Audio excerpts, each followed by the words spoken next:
Before the ride, we headed down to Armidale at the New England Regional Art Gallery to meet with Flynn, entrepreneur, triathlete, founder of Altitude Fitness, life and performance coach, and host of the international podcast, The Challenges That Change Us. Ali is no stranger to adversity. Having faced some incredibly tough challenges throughout her life, she's continued to move forward with resilience, purpose, and an unwavering sense of hope.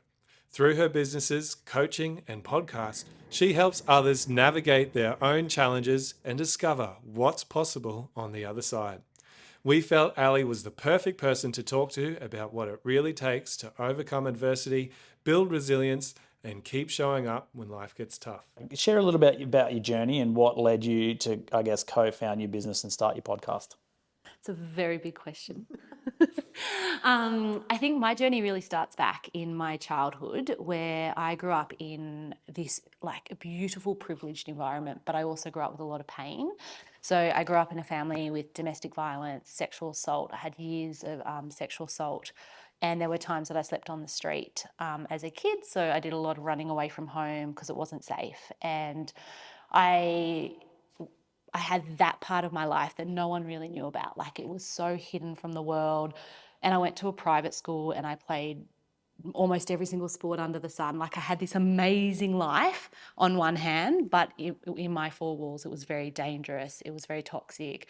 I was really scared. I grew up with a lot of shame. So it's no surprise that from that I went and studied psychology. I did an undergrad in psych and a postgrad in emotionally focused therapy, which really looks at how we relate to ourselves and how we relate to the world around us and the people around us. And I started working with kids that were homeless or at risk of homelessness. And I really, really love that work. And we'll probably get into some of the conversations around what I have taken away from that and what I now understand around human behaviour and human resilience. And from there, I had a little baby girl. So I wanted to step away. When you're in a therapy relationship with someone, you've got to be very committed. It's not like let's just come in and have one conversation. You need to really be with them. And I thought with a little child at home, that may not be possible. So I stepped away, ended up having 3 kids in 3 years. And then I just got this amazing opportunity. I was training at a gym and the instructor came up and said, why don't you do your PT? You'd make a really good instructor. And I was like, oh, I haven't never thought about being a PT, but I've got this time, I'm at home with little kids. I'll go do it. So I did my Cert 3 and 4 and another gym locally came up and said, if you open a business here, you can have the gym for free and have access to our clients. And at that stage, I had not come from a business family. I had no business background. But there was a part of me that was stirring around like, this sounds like a really good opportunity. And so I started my first business in personal training. And about 6 weeks later, I was up having a shower, getting ready to run a boot camp. And I'd got out of the shower and I was just drying myself and I had this headache on my left and these pins and needles down my right side of my body. And in that moment, I knew that my life was in danger. Like, I screamed so loud and I can't articulate it now what it was other than I knew I was in deep shit. My husband came up and he had the same reaction. He was like, he worked in the hospital and he was like, we're in trouble here. And so rushed me in to the hospital and they'd discovered that I'd had a stroke. I actually had 2. And so during the time that I had my stroke, I had 3 kids under 3.5. My baby was still on the boob. So not an ideal time. I don't think there's ever an ideal time to have a stroke. But having 3 young kids at home was soul shattering to not be at home and to not know if I would ever recover from that. I lost my eyesight in both eyes in the top quadrants and my short-term memory.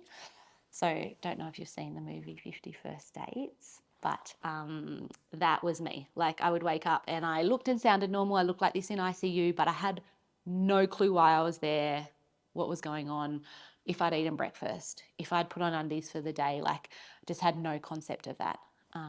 When I got home from the hospital, we actually had a sign on my front door that said, don't go out. You have 3 children in the house, because I knew I had children. I just didn't know they were with me. yeah, we actually found my baby on the road a couple of times. She'd crawling out of the house because I'd left the door open, and she'd crawling out onto the road. So, like, it was pretty hairy, pretty.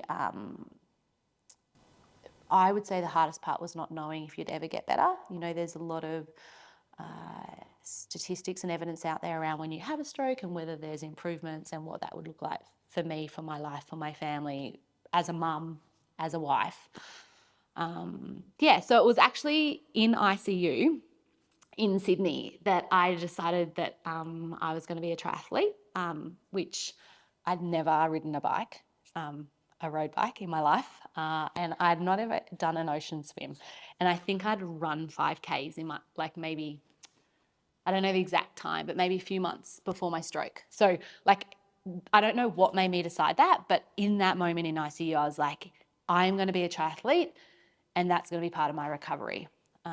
So that was kind of what happened post hospital. That was part of my recovery. And then from there, the other part of my recovery was growing businesses. I fell in love with business, and now I have 3 companies and international podcasts. Amazing.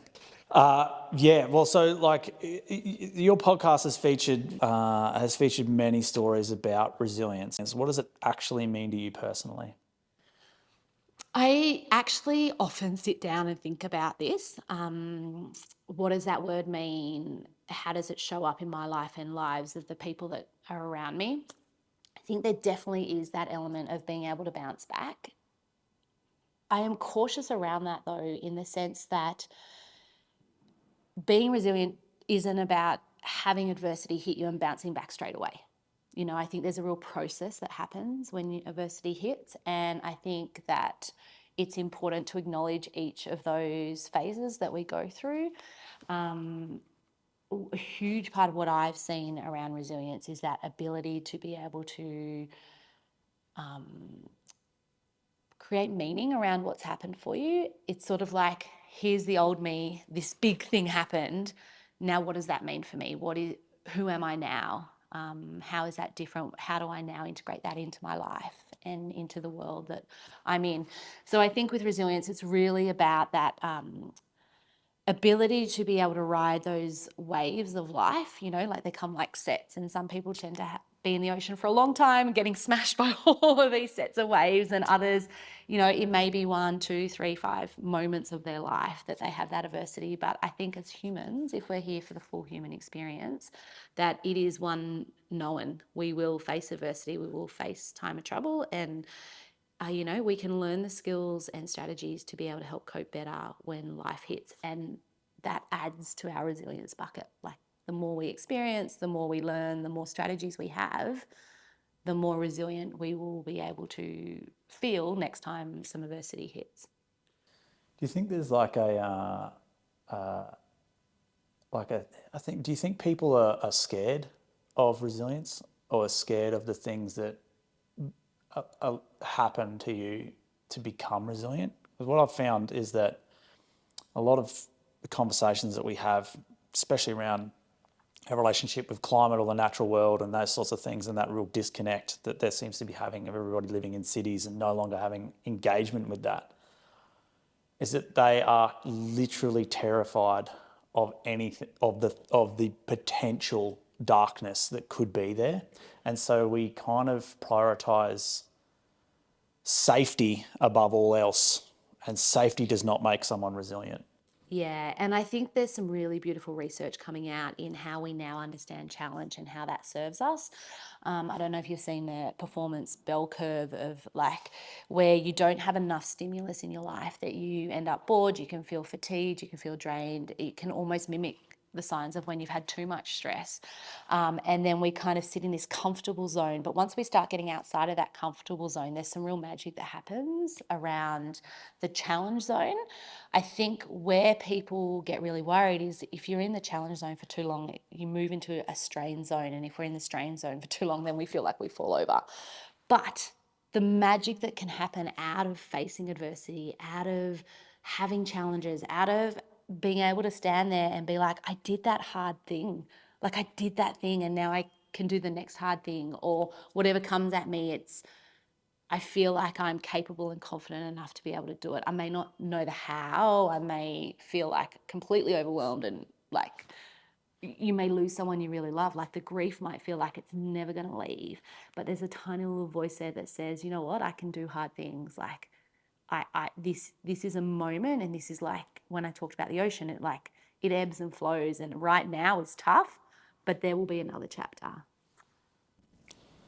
I 100% agree. So, what was the, I guess, defining moment or challenge in your life that really shaped your understanding of resilience? I'd say there's two. There was definitely a moment when I was a teenager where I was sitting in a schoolyard, you know, the tunnels in the play equipment in a schoolyard, and where I lived it snowed. It was quite cold. It was a winter's night. I'd been kicked out of home. I had no shoes on. I just had trackies, and I can't remember if I was in a shirt or a jumper, but I was really cold, and I was sitting in this tunnel in this schoolyard thinking, this is not going to be my life. Like, I don't know, it makes me teary even thinking about it, but I don't know what's out there, but I know this is not my story, that there's going to be another way, that what I'm experiencing right now doesn't have to be my life forever. And there was something in that moment that really opened my soul up to possibility, to we don't have to have these things set in stone, and other people don't write our stories. We may have experiences, but we actually get, like, I'm a huge believer in choice. Like, we get to choose what we do next, how we show up, what we value, what's important to us, how much help we reach out for. So there was definitely that moment that's like edged in my brain as a teenager that I believe fundamentally shaped my life and the direction that I took and the mantras that I had tucked in for for those hard, dark days. Like, this is not going to be my story, or this will be a chapter in my story is another one that I have. This will just be part of this thing that makes up this incredible life that I've been fortunate enough to live. And the second moment is definitely when I developed POTS, postural orthostatic tachycardia syndrome. At the time, I didn't know what was happening. I thought I was dying. I'd gone from being someone that did half Ironman. I think I'd done 4. I trained up to 20, 30 hours a week. Like, I owned a gym, loved fitness. It was a huge part of my world. And I got to a point where I couldn't have a shower and I couldn't walk to the kitchen to make a cup of tea. On my 40th birthday, I couldn't even sit on the couch to be with my children. And so I wasn't sure what was going on. And that was really scary. Like, as I mentioned, I'd had a stroke and that was life-threatening. When I was a kid, I'd lived in many moments that I thought were life-threatening. But when the quality of my life had felt like it had been ripped away, that was a defining moment. I had a choice whether I gave up and just was like, I can't do this anymore. This is too hard. There's not answers. Just getting out of bed is hard. But this little voice again inside me, this little something kind of tapped me on the shoulder and was like, you can do hard things, and you get to write your story. Like, what are you going to do with this? Have you explored everything you can possibly explore? Have you spoken to the best in the world? Have you researched? Have you found hope that, just even if it's the smallest amount of hope, that it may be different, that there's something else out there for you. You just may not know it right now. And so that moment was really defining as well, because I was like, right, I just haven't found it yet. I think some people, when they see others that overcome or that are, they're so resilient, they like, how do they do that? It's like, no, that they feel and think the same darkness. They go through the same things you are. Yeah. It's the same. It's not different. It's like they feel that harshness and that darkness the same as anyone else. Yeah. So what are your thoughts around that? Like, because it seems like a really fundamental mindset shift, and that it comes with the story you're telling yourself. My shit days have been really shit. When you say that, that really resonates, in that, like, the heartache I felt and the fear that I felt and the moments of, like, am I even going to be here tomorrow to share with anyone, to see my kids, to laugh with my husband? You know, they're very real moments. Not feeling like I have what I need to get through it. The way that I have learned, I don't know if this is helpful, the way I've learned to kind of frame it and scaffold it in my brain is around, I think about a storm, and I think about when a storm hits. So if there's a hurricane or a really aggressive storm, we want to get safe. Like we close all the windows, you know, you might go and like put all your precious stuff away, you might hide under a rug, whatever you need to do, but you're not going to be outside singing and dancing out in the storm. Like if it's a really aggressive storm, you're going to do what you need to do to get safe.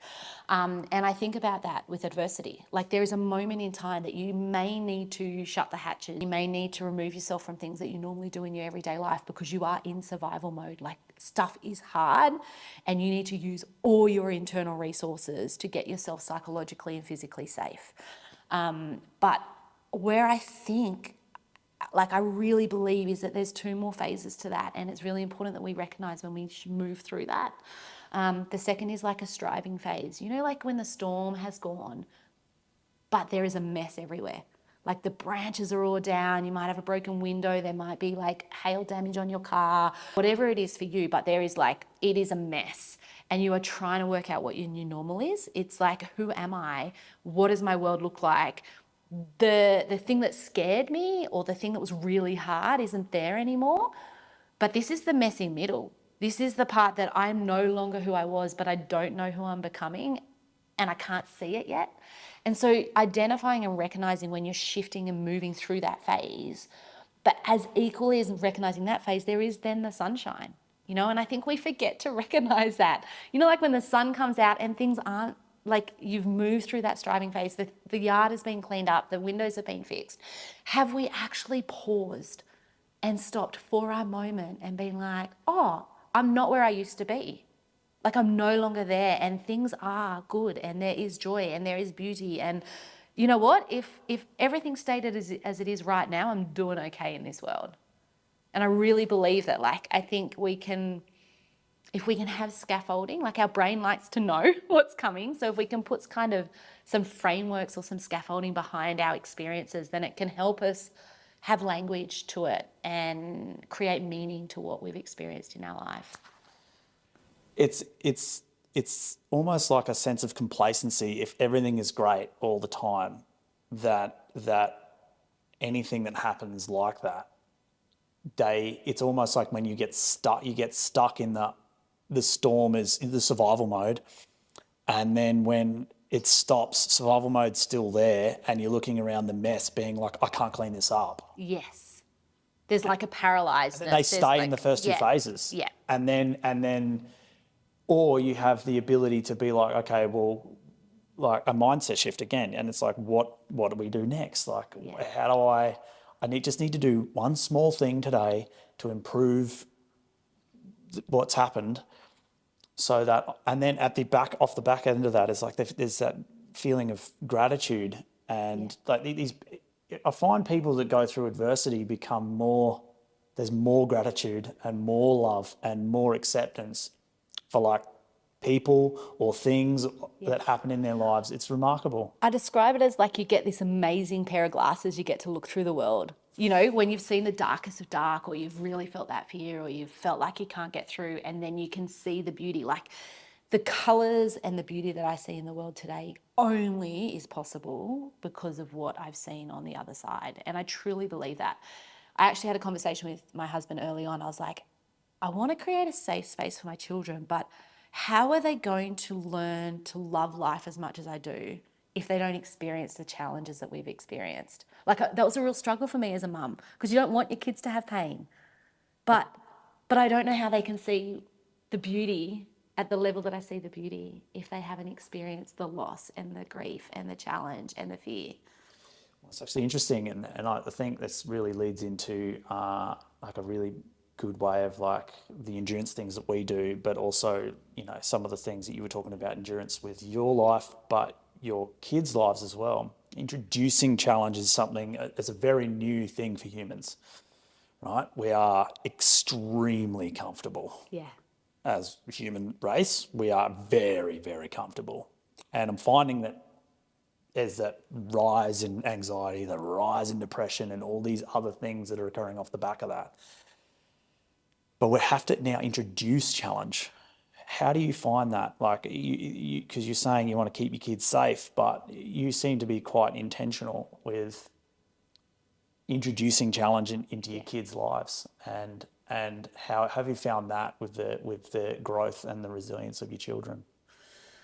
Well, I would say that we do intentionally introduce challenge. So a really good example of that is our two youngest have been doing endurance events now. And again, as a parent, there was a moment that's like, oh my God, is this safe? Like my 11-year-old just did a 2K swim in the ocean. She's just ridden from Armidale to the coast. I don't know how many Ks that is, but it's a few hundred. And you know, that was really tough. And they had to do, the other part that we haven't spoken about is they had to do the training in order to make that happen. So they couldn't just jump on a bike and ride from Armidale to the coast. They had months of discipline, of training, of doing sessions that were like, I don't want to do this is too hard, I'm sore. One of my girls had a bit of a hamstring niggle and we had to go and seek some help so that we could get that sorted so she could do it. But yeah, we do actually find moments where that challenge is introduced in a way that is right for their level, whatever, you know, that's a difference of opinion as to what people see in that, but where we consider is right for their level so that they have those moments. Like we were discussing the other day, our daughters just did the City to Surf, and I was like, forever, for the rest of their life, they will be able to look back and be like, I did that thing. I ran 14 Ks in the pouring rain. I was uncomfortable. It was awful, but I did it. Like they'll always have that. So when something happens in their life, those skills are transferable. Like what we learn out there on the road when we're doing long distance cycling, long distance running, whatever it might be, a big project like renovating a house or, you know, just different challenges. Like it doesn't have to be extreme sport, although I'm a huge believer in it. We can transfer those skills and transfer those mindsets. Like when you get those little mantras, I'm sure you have some, but, you know, trust the process. You know, there's no one else out here doing this right now, but I can do this thing. You know, you mentioned earlier around small steps. I'm always like, what is one small step I can take right now that will get me one step closer? Like just one step closer to where I want to be.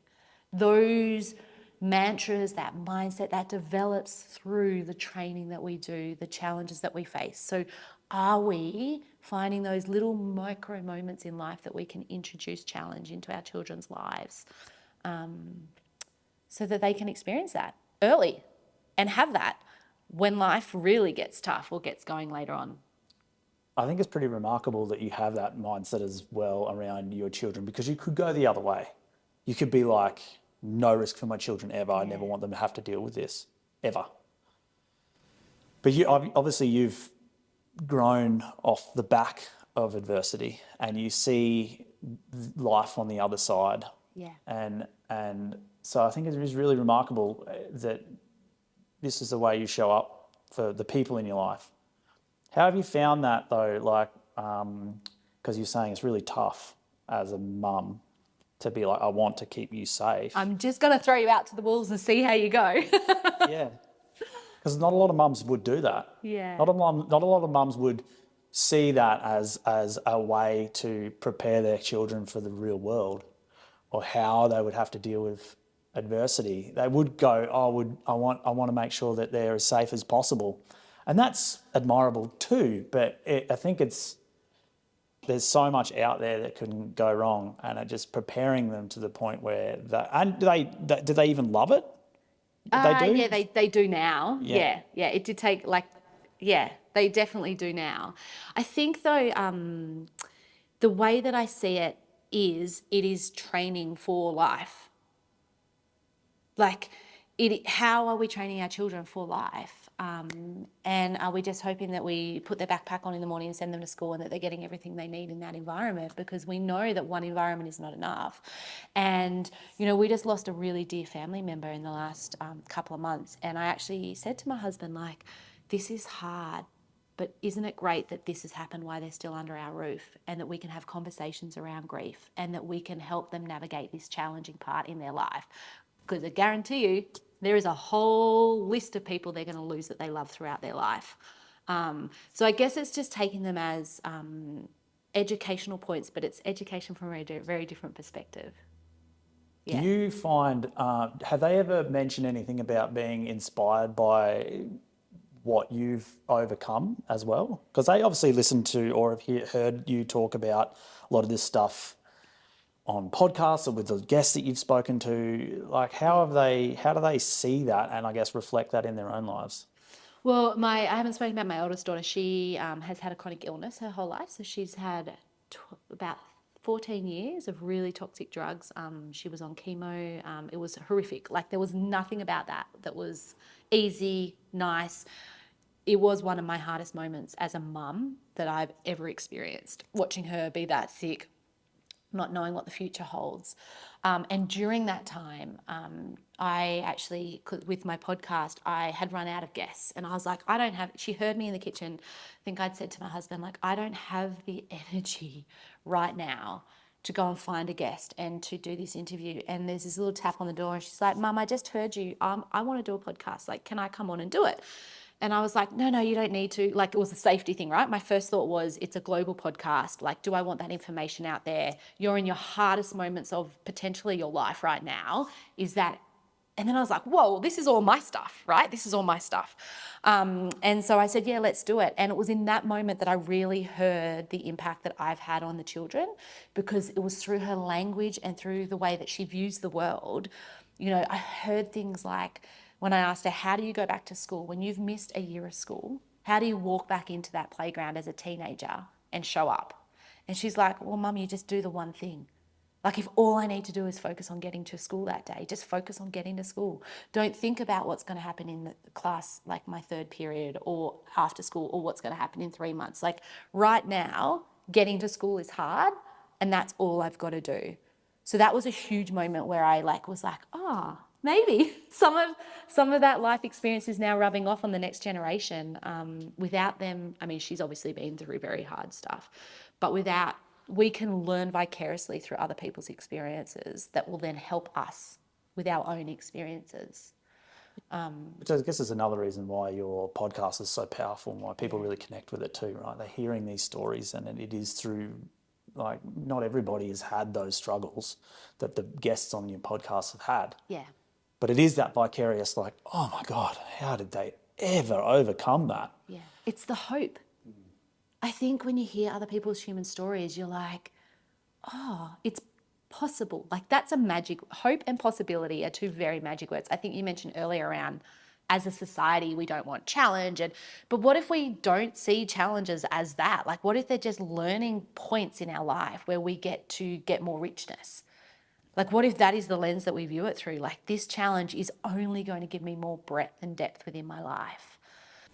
Climate change and the conversations around climate. And then there's a massive spike in young kids feeling climate anxiety. Yes. And some of them are like inconsolable about like what the future holds. And it really does come around a lot of the conversations that we have. Like a lot of media is portraying as climate as a fight to win and everything is against us and it's going to kill you. We are like, climate is this catastrophe and this is the way we speak about it. And so these kids are just freaking out about their future. And so climate anxiety and things are on the rise. But we never talk about it like that. We never talk about it as if like there's hope and possibility and human beings Much. There's so much that you could do. Yeah. And not just so much you could do physically, there's so much you could do mentally. There's so many things that you can do to show up for yourself and your community. But I know it's probably not something you are like an expert in, but I guess you are an expert in like relationships and understanding human behaviour. And we fundamentally believe that climate change is not a fight to win, it's a relationship to rebuild. Yeah. How do you see that, I guess, that connection there, and what would you suggest that people, or how people could show up like that in building resilience? Well, if someone's really worried about what's going to happen in the climate, that could potentially be alerting them to something they're really passionate about. Like it could actually be something that they just have, it's a gift they haven't even unfolded yet, in like, this is something that I really want to make a difference. My legacy, my footprint in this world is going to be doing something about this thing that I'm really worried about. And what could that be? Or how could I make a difference? You know, I think sometimes it can kind of go two ways, where this tiny little speck in this massive environment, and, you know, we're only here for such a short time. But the other side of that is, when we see what humans have done in the very short time that they're here, in their micro little moments, in their micro little environments, like, one person can have a huge impact. But that person started exactly where the person you're talking about is sitting. Like, at one moment they were sitting there thinking, I don't know what to do. I don't know how to create this change that I know is so needed in this world. I always think back to when someone changed smoking laws. Like, whoever was sitting at that table when they decided we weren't going to smoke in pubs, like, I'm pretty sure no one believed them. Like, that was not an easy feat. So if someone's sitting there as a young person, passionate about the environment, scared about what it's going to look like, maybe that's an opportunity for them to go, well, let's study this and let's really find out what I can do, what influence I can have, what impact I can have, and what footprint I can leave for the people that are going to be on this world after me. Yeah, 100%. And we noticed that when we were out on the Nullarbor, and you're getting up in the dark, cycling, cold. It's not great, but you're cycling for about an hour, hour and a half, and the sun comes up.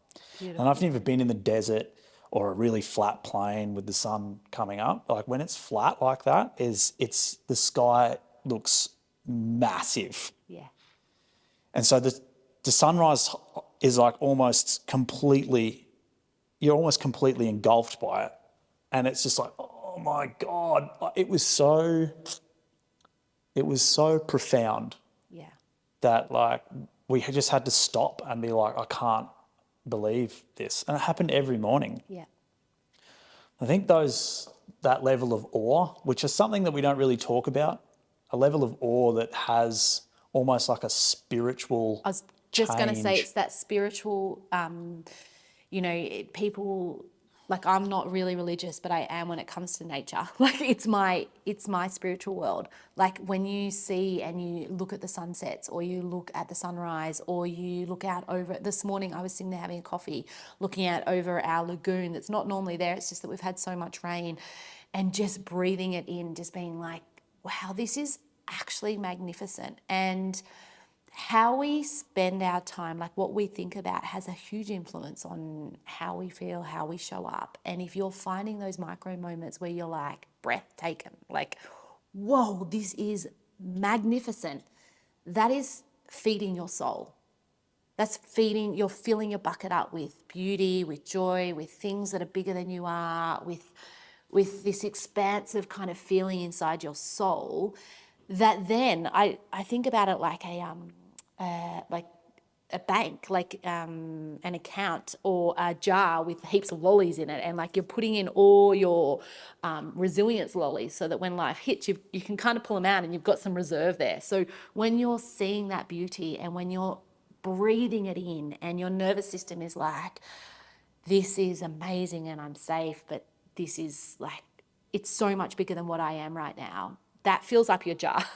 So that when stuff happens, you're like, oh, I've had all these moments of joy. I've had these moments of beauty. I've had these moments of feeling expansive. Right now is not one of those moments, but I know they're possible.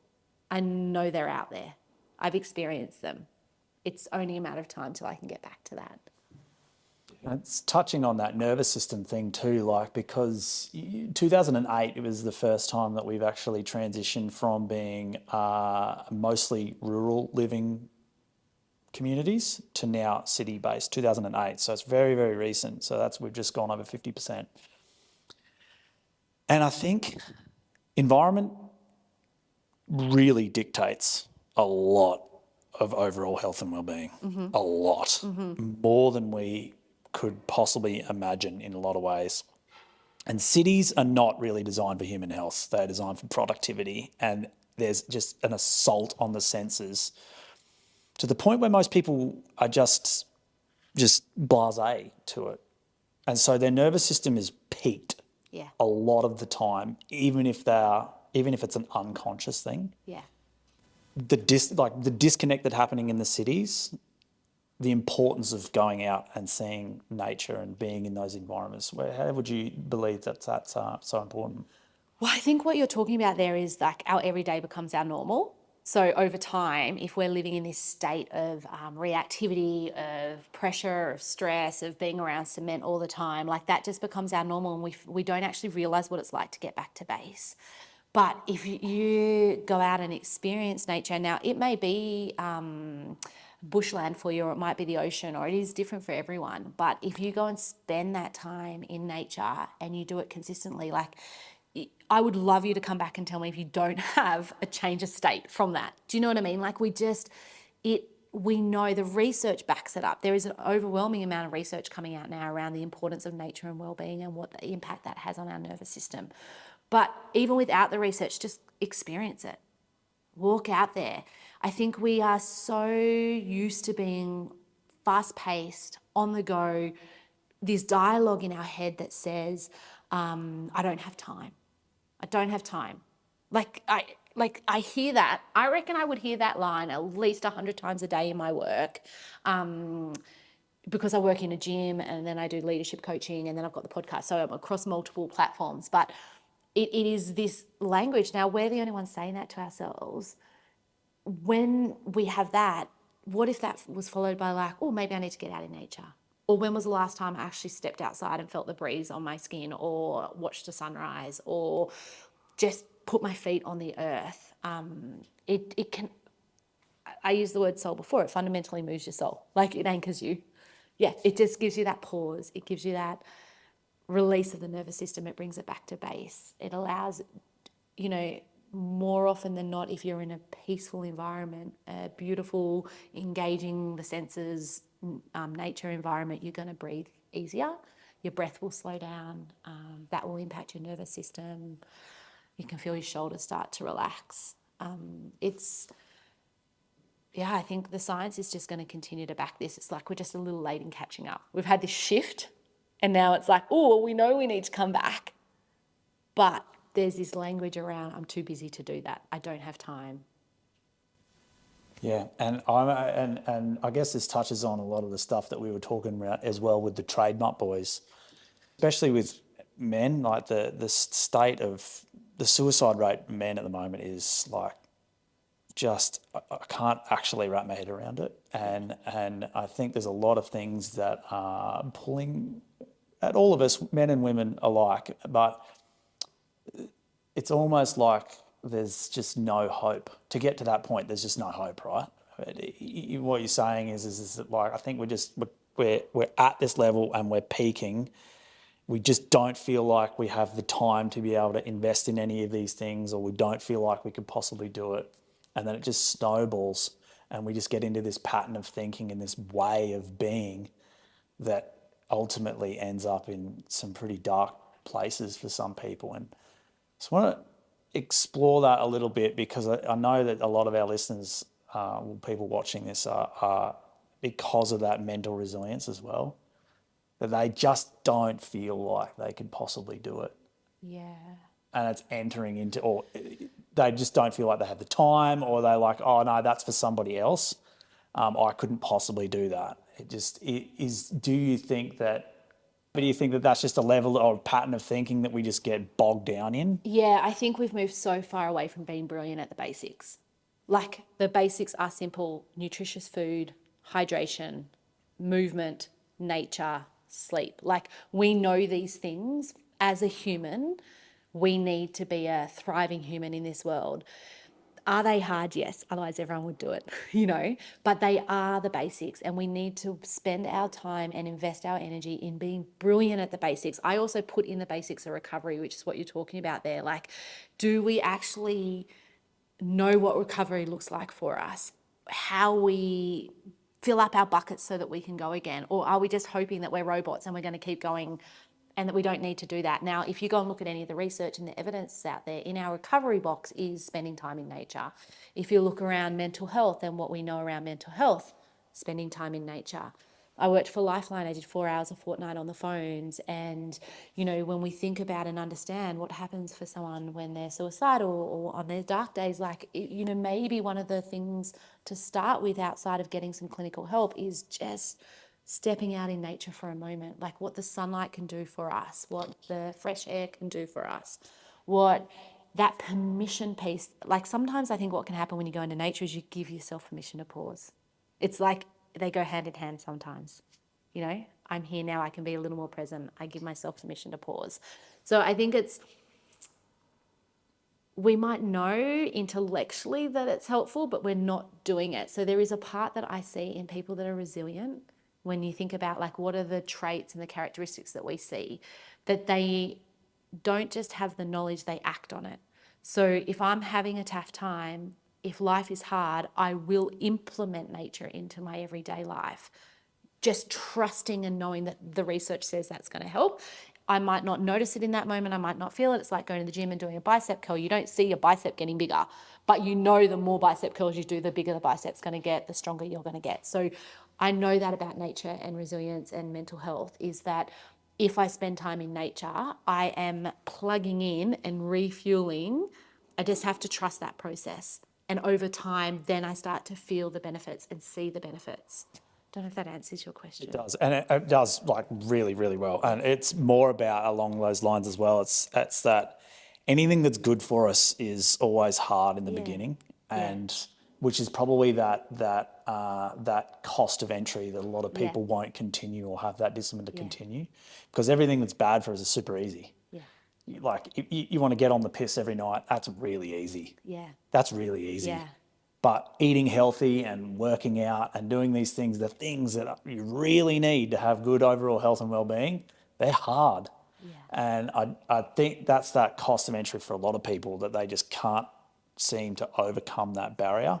But it is the small thing, right? Just take the small thing, the one thing that you can possibly do today and just implement. Just one thing, small. Maybe don't go to the gym. Maybe just go outside and wake up to the sun. Exactly, for the first time. And then go, okay, well, what else can I do today? Can I go for a walk outside? Can I do this? All these little things, these little steps that you can do to improve that overall health, mental health and well-being, huge. Yeah, I think that there's so much we can learn in how we experience nature, but also the hardships out there. Like nature throws a whole lot of stuff at us, right? Like we've spoken about it when you're doing events and it's pouring with rain or it's snowing or the winds are against you. And you're like, I can't do this, let alone with the winds, So that's the magic about nature. It's not just peaceful and calm. It throws a whole lot of stuff at us that helps us question about like, why are we here?